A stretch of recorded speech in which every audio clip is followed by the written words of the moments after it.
Good morning po sa ating lahat. Good morning, good morning. Good morning. Ayan, batiin nga ulit natin yung mga katabi natin ng good morning. Good morning. Ayan. So, actually, ang araw na to ay napakaganda ng araw na to para sa akin. At napakaganda ng pag-uusapan natin. Nung natapos ko tong outline na to, nung nagpa-practice ako, practice pa lang ako, naiiyak-iyak na ako eh. Pero siguro, hayaan natin na si Lord ang kumilos. Amen? So, ang topic or ang series natin for this month ay titled Rescue. This series is about God rescuing us, God rescuing humanity, and what we can do to rescue others by the power of God. So, tungkol to sa pagliligtas. Amen? Now, as a disciple of Jesus Christ, kailangan nating gawin, sino dito mga disciple na ni Lord? Amen. Amen. As a disciple of Christ, kailangan nating gawin yung mga sinasabi ni Lord. Amen po ba? Amen. Amen. At sa mga binili ni Lord, mga sinabi ni Lord, napaka-importante nung huling bilin niya para sa atin. That's our great commission. 'Di ba sa tao, pag ikaw ay alam mo sa sarili mo na mawawala ka na, mamamaalam ka na, gagawa ka ng last will and testament. Tapos ngayon, pag ikaw ay nawala, ang mga kamag-anak mo naman ay magkakandara pa na sundin kung ano yung last will and testament mo. Amen? Ganon din dito. Si Lord, after niya mamatay sa krus, umakyat siya sa langit. After 40 days na nagpakita siya sa mga disciples niya, umakyat siya sa langit, nagbilin si Lord.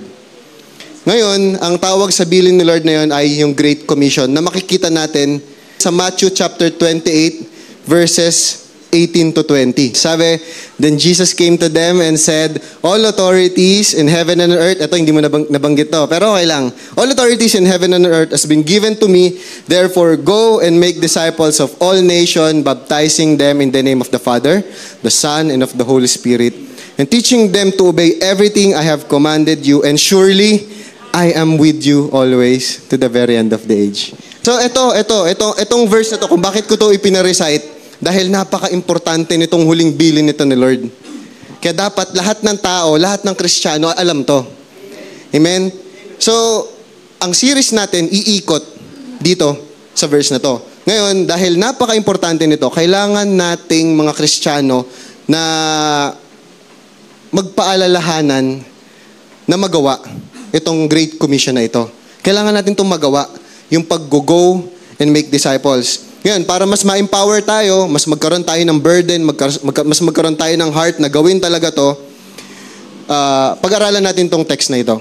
Okay? Sabi sa Matthew chapter 9 verses 35 to 38, ito yung, ang ginamit ko na version dito, yung Pinoy version, kaya pagpasensyahan nyo na kung medyo taglish siya. Pero yan ang ginamit ko kasi napakadali niyang intindihin. Sige, basahin natin. Chapter 9 verse 35 to 38 ng Matthew. Sabi dito, pinuntahan ni Jesus ang lahat ng mga bayan at barangay doon. Nagturo siya sa mga synagogues nila at nag-preach ng magandang balita tungkol sa kaharian. Pinagaling din niya ang mga may sakit at karamdaman ng mga tao. Nang makita niya ang napakaraming tao, anong nangyari? Naawa siya sa kanila dahil at hindi nila alam ang gagawin. Parang mga tupa na walang shepherd. 37, sinabi niya sa mga disciples niya, napakaraming aanihin, pero konti lang ang mang-aani. Kaya mag-pray kayo sa may-ari ng harvest na magpadala ng mga mang-aani. So pray muna tayo. Let's pray. Hallelujah, Jesus. Bless you, Lord. Panginoon, maraming salamat, Lord, sa iyong salita na aming pag-aaralan, pagbubulay-bulayan. We are praying, Lord, na huwag namin masayang ang oras na ito, Panginoon. Bagkus, Lord, makuha namin kung ano man yung gusto mong ituro sa amin, Panginoon. At magsimula ito, Lord, ng pagbabago ng aming puso, patungkol, Lord, sa mga kaluluwa na mahal mo rin, Panginoon. Lord, maraming salamat po. Protektahan niyo po kami. Buksan niyo po ang puso ng bawat isa. Kayo po ang mag-manage, Panginoon, ng oras na ito, Panginoon. Maraming salamat, Lord, sa pangalan ni Jesus. Amen. Amen. So, yan. Sabi dito, sabi sa verse ay nagpunta daw si Jesus Christ at napakarami niyang taong mga pinagaling. And kinongclude ni Matthew ang chapter 9 na ito na sinasabi na marami pang pinuntahan si Lord. Marami pa siyang mga pinagaling sa iba't ibang lugar. Now, himayin natin to. Himayin natin tong verse na to, itong chapter na ito. Actually, 2 points lang yung pag-aaralan natin. 2 points lang to. Para mas madali nyo maintindihan. Mas madali niyo maalala. Ang una, makikita natin dito sa chapter na ito, sa text na ito, sa preaching na ito, yung puso ni Lord patungkol sa mga kaluluwa, patungkol sa mga tao. Number 1, Jesus is conscious. Conscious si Lord. Sabi sa verse 36, nang makita niya ang napakaraming tao, naawa siya sa kanila dahil litong-lito sila at di nila alam ang gagawin. Para daw mga tupa na walang shepherd. Sabi sa Oxford Dictionary, yan, gamit tayo ng Oxford Dictionary, para kunyari social. Yeah. Sabi sa Oxford Dictionary, ang conscious daw is being aware of, and responding to one's surroundings. It is also having knowledge of something, and it is also painfully aware of or sensitive to. So makikita natin sa verse na ito na napaka-conscious ni Lord. At kaya siya naging conscious dahil nakita niya mismo yung sitwasyon ng mga tao. Actually, itong verse na ito, pag pinuntahan natin yung mga naunang chapter or mga naunang verses bago itong verse na to, makikita natin dito na may pinagaling si Lord, pinuntahan niya yung mga ganitong lugar, nagturo si Lord, nagpreach si Lord, at nakita niya talaga yung sitwasyon ng mga tao. Ngayon, fully aware si Lord. Actually, painfully aware si Lord sa sitwasyon ng mga tao. Alam niya yung sitwasyon nila dahil nakita niya mismo ito. Sabi sa verse 35, paki-flash nga po yung verse 35. Yan. Hinighlight ko na. Pinuntahan ni Jesus lahat ng bayan at barangay doon. Aware si Lord kasi pinuntahan niya yung mga tao. Pumunta siya. Hindi siya naghintay. Hindi siya basta nag-invite. Hindi siya basta nag-send ng mga disciples niya, kundi siya mismo yung nagpunta doon sa lugar para makita yung mga tao. Makakasiguro tayo na talagang aware at conscious si Lord sa mga sitwasyon natin. Amen? Amen. Sabi sa Matthew chapter 4 verse 23, hindi ko na nilagay dyan pero ito yung mga verses na nagpapatunay na talagang pumupunta si Lord sa iba't ibang lugar. Matthew chapter 4 verse 23, nilibot ni Jesus ang buong Galilea. Nangaral siya sa mga simbahan ng mga Hudyo at ipinangaral niya ang magandang balita tungkol sa pangyayari ng Diyos. Pinagaling din niya ang iba't ibang uri ng sakit at karamdaman ng mga tao. Nagpunta si Lord sa Galilee. Pumunta sa Mark chapter 1 verses 21, pumunta sina Jesus sa Capernaum. Nang dumating ang araw ng pamamahinga, pumunta sila sa sambahan ng mga Hudyo at doon nangaral si Jesus. Luke chapter 4 verse 16, umuwi si Jesus sa Nazareth, sa bayang kinalakihan niya. At tulad ng nakaugalian niya, pumunta siya sa simbahan ng mga Hudyo sa araw ng pamahinga, tumayo siya upang bumasa ng kasulatan. So pumupunta si Lord sa mga tao, kaya alam niya kung ano yung sitwasyon ng mga tao. And actually, Jesus is God. Alam na ni Lord yung mga pangangailangan natin. Alam na ni Lord yung sitwasyon nila. Pero pumunta pa rin siya. Makikita lang natin dito na napaka-personal ni Lord. Amen? Napaka-personal ni Lord. So makakasiguro tayo na alam ni Lord yung sitwasyon mo. Sabi mo nga sa katabi mo, alam ni Lord yung sitwasyon mo. Alam ni Lord, sabi mo pa, alam ni Lord yung pinagdadaanan mo. Pero, hindi lang sa'yo. Hindi lang sa'yo. Alam din ni Lord yung pinagdadaanan ng tao sa labas. Amen? Lahat ng tao. So, napaka-importante, napaka-intentional ng ministry ni Jesus. At ipinakita niya talaga dito na talagang may pakialam siya, hindi lang sa tao sa loob ng simbahan, kundi sa mga tao sa labas ng simbahan. Conscious siya, alam niya at may pakialam siya sa sitwasyon nating lahat. Amen? Ang problema ito. Ang problema, may mga Kristiyano na hindi na nagiging conscious sa kalagayan ng ibang tao. Mas nagiging conscious na lang sa kalagayan niya sa sarili niya, sa church, sa ministry, sa mga kaibigan niya. Nagiging conscious na lang ang mga Kristiyano sa sarili nila. Hindi na sila nagiging conscious sa kalagayan ng tao sa labas. Maaring dahil na-enjoy natin, masaya sa church, amen? Amen. Masarap sa ministry, amen? Amen. Amen. Meron kayong sakitan sa ministry. Biglang kabe, ganun. Pero masaya sa ministry, masaya sa church, masaya sa ministry, masaya mag-life group, amen? Amen. Masaya mag-life group. Masaya sa presence ni Lord. Amen. Amen. Masaya sa presence ni Lord.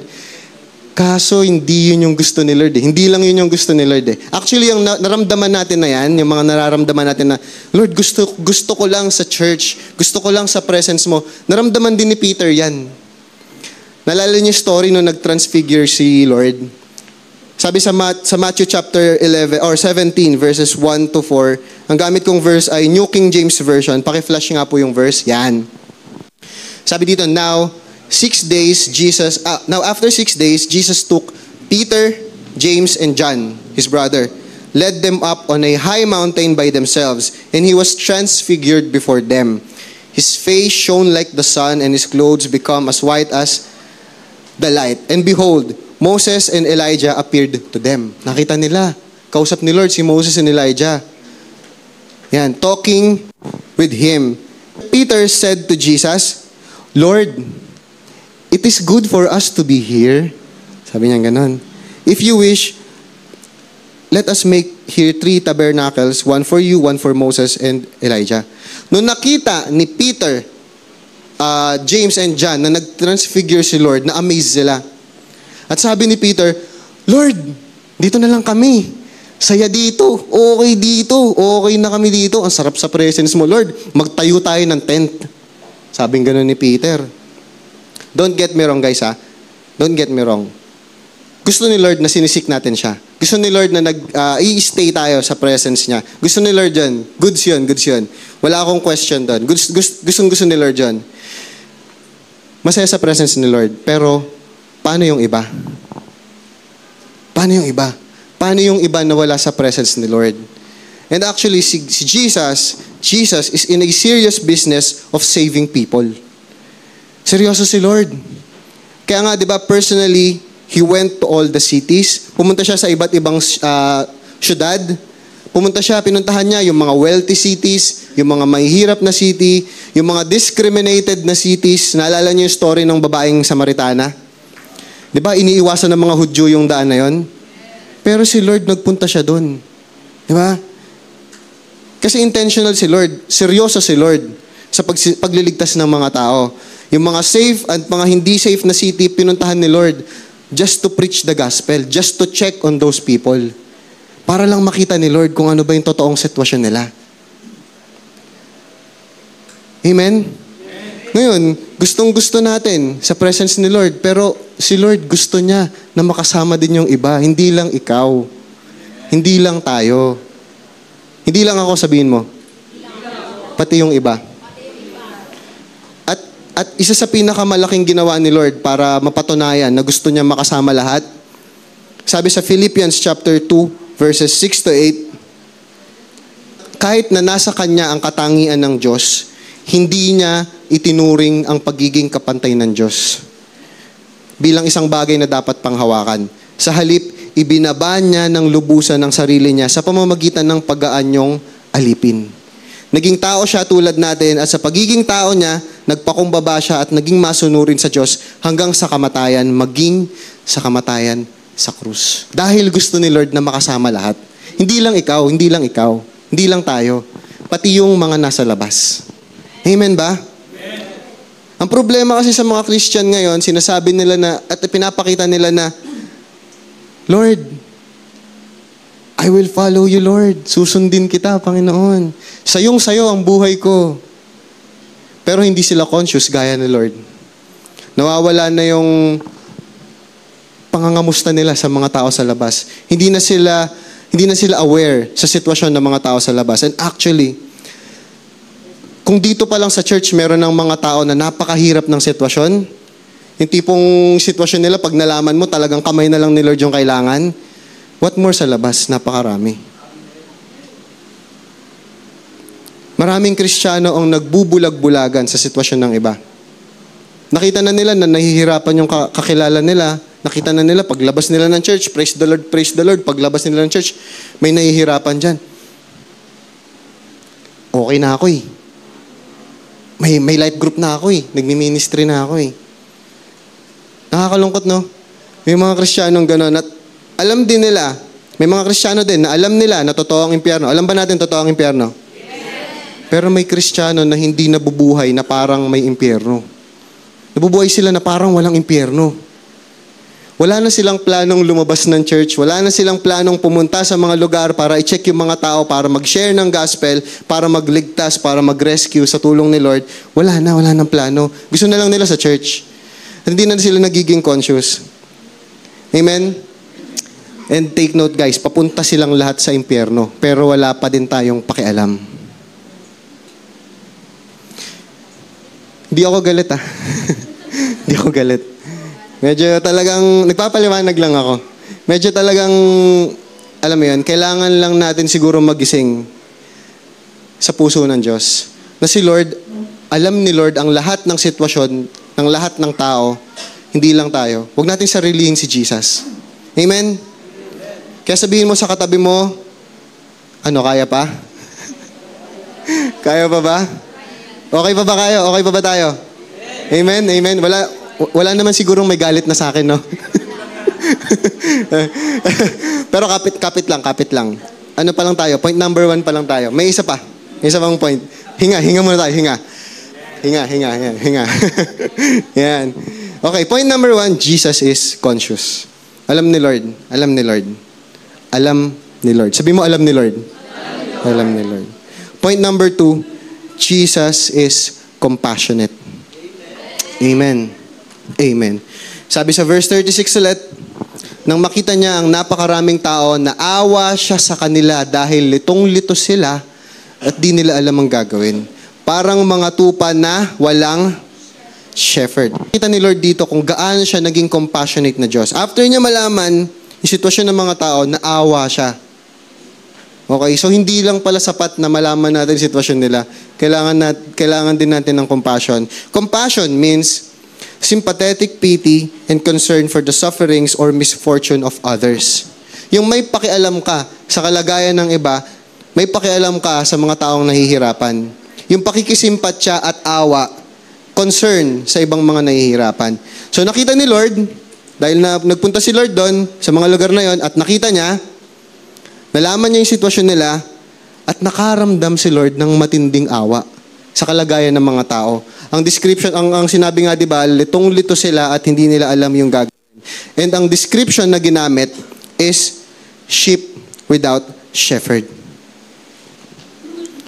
Ano ba yung significance ng isang sheep without shepherd sa buhay natin na pagiging Kristiyano? Ang karakteristik, ano ba mga karakteristik ng tupa? Ang karakteristik ng mga tupa, nearsighted sila. Nearsighted. Hindi nila nakikita yung malayo. Although may nabasa ako sabi sa Google, ang mata daw nila ay nakakakita 360. 360 nakakakita yung mata nila. Kasi nandito yung mata nila, di ba? Mata nila. Pero nahihirapan sila na mag-respond or nakakapag-respond sila sa situation, lalo na kung biglaan, hindi kasi nila napapansin agad. Nakikita nila na nandiyan na yung panganib kung kailan malapit na. So wala na silang time mag-react. Nearsighted ang mga tupa. Wala din silang sense of direction.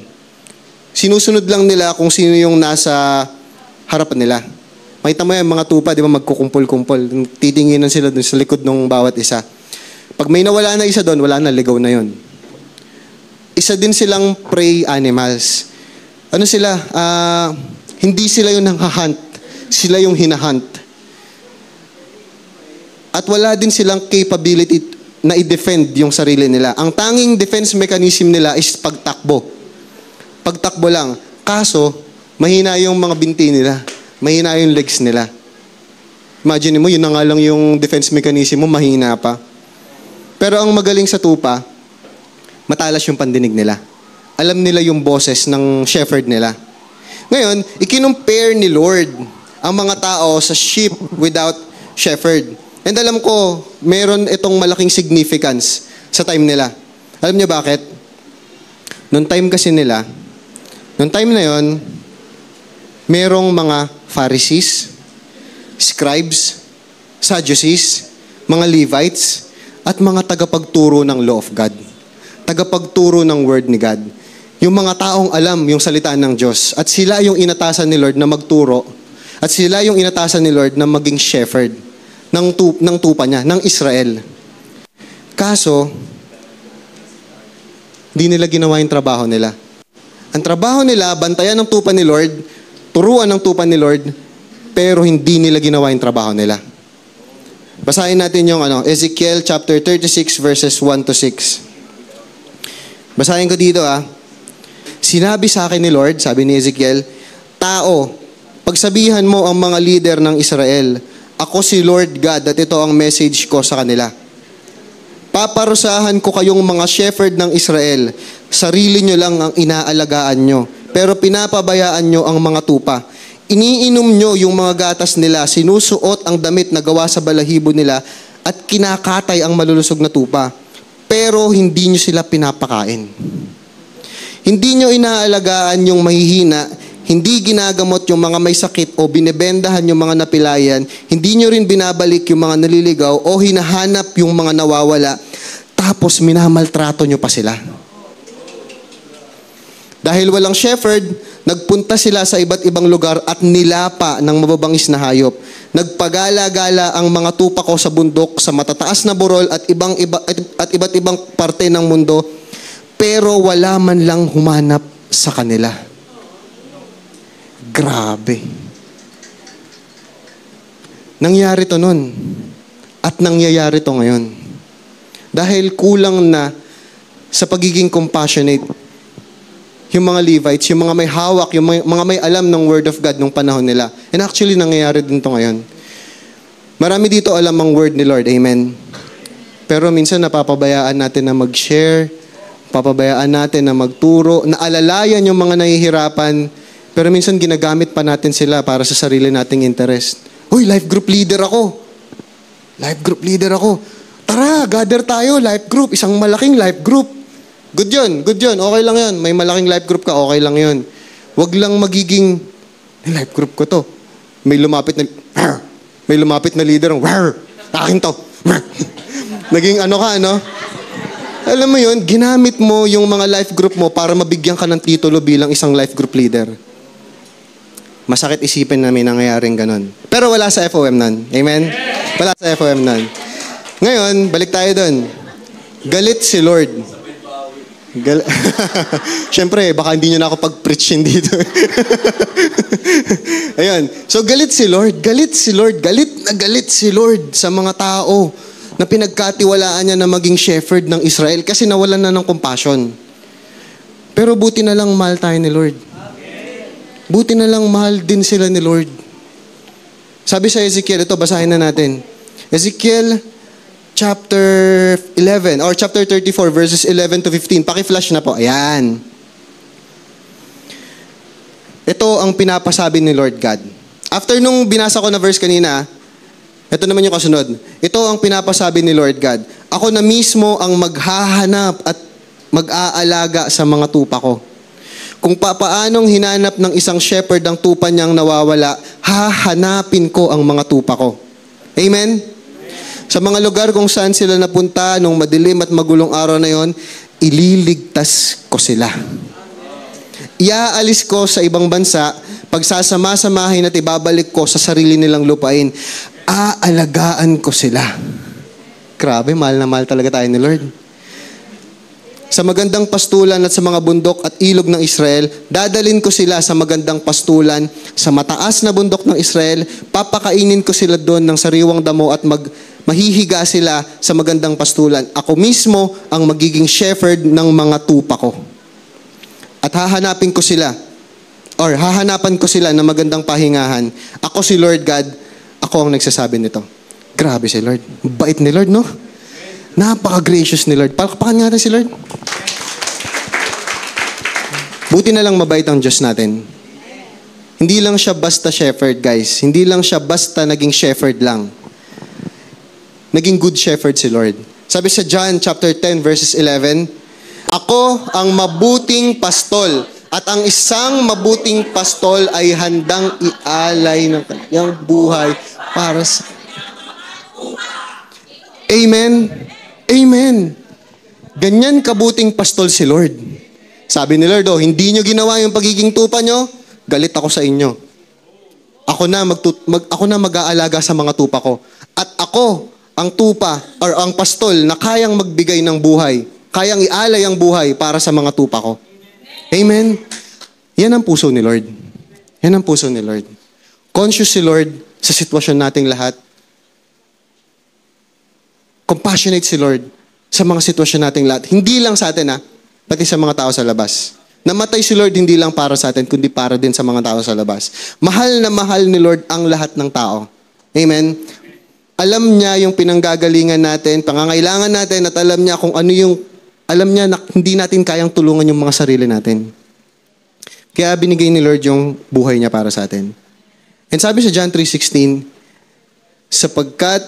for God so loved the world that He gave that whoever believes in Him will not perish but have eternal life. Sabi sa Tagalog, sapagkat ganito ang pag-ibig ng Diyos sa mga tao sa sanlibutan. Ibinigay niya ang kanyang bugtong na anak upang sino mang sumampalataya sa kanya ay hindi mapahamak ng buhay na walang hanggan. Grabe, mahal na mahal ni Lord. Walang exception. Sabi diyan lahat. Hindi sinabi na pag ganun na lamang ang pag-ibig ng Diyos sa mga nasa church. Hindi. Ganun na lamang ang pag-ibig ni Lord sa mga musicians. Hindi rin, 'di ba? Sa mga life group leader, hindi rin. Sa lahat ng tao. Grabe si Lord. Buti na lang talaga may grasya si Lord. Hanggang ngayon, naaawa sa atin si Lord. Ang tanong, kapag nakikita mo yung tao sa labas, ano nararamdaman mo? Nararamdaman mo ba yung nararamdaman ni Lord?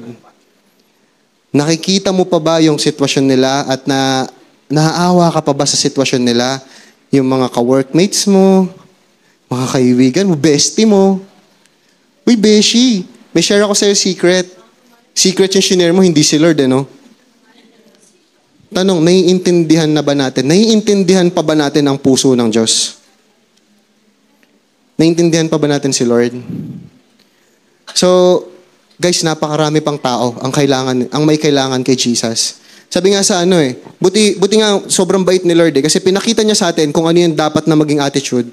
Pinakita niya sa atin kung ano yung dapat na gawin at nagbigay din siya ng solusyon. Sabi sa chapter 9 ng Matthew verses 37 to 38. Tuloy lang natin yung verse na binabasa natin kanina. So, sinabi niya sa mga disciples niya, napakaraming aanihin, pero konti na lang ang mag-aani. Kaya mag-pray kayo sa may-ari ng harvest na magpadala ng mga mang-aani. Tingin niyo sino yun? Tayo. Tayo yung pinagpe-pray ni Lord na magpadala si Lord ng mga mang-aani. Tayo yun. Tayo yung answered prayer na yun.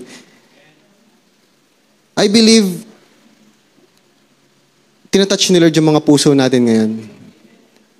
Tinatouch ni Lord yung puso natin na makita kung ano yung mga sitwasyon ng mga tao, na yung mga tao na nasa labas, litong-lito yung mga yan, hindi nila alam kung sino yung paniniwalaan nila, daming nagkalat na simbahan dito. Kailangan natin malaman. Ini-impart sa atin ni Lord na kailangan natin makita yung sitwasyon ng mga tao.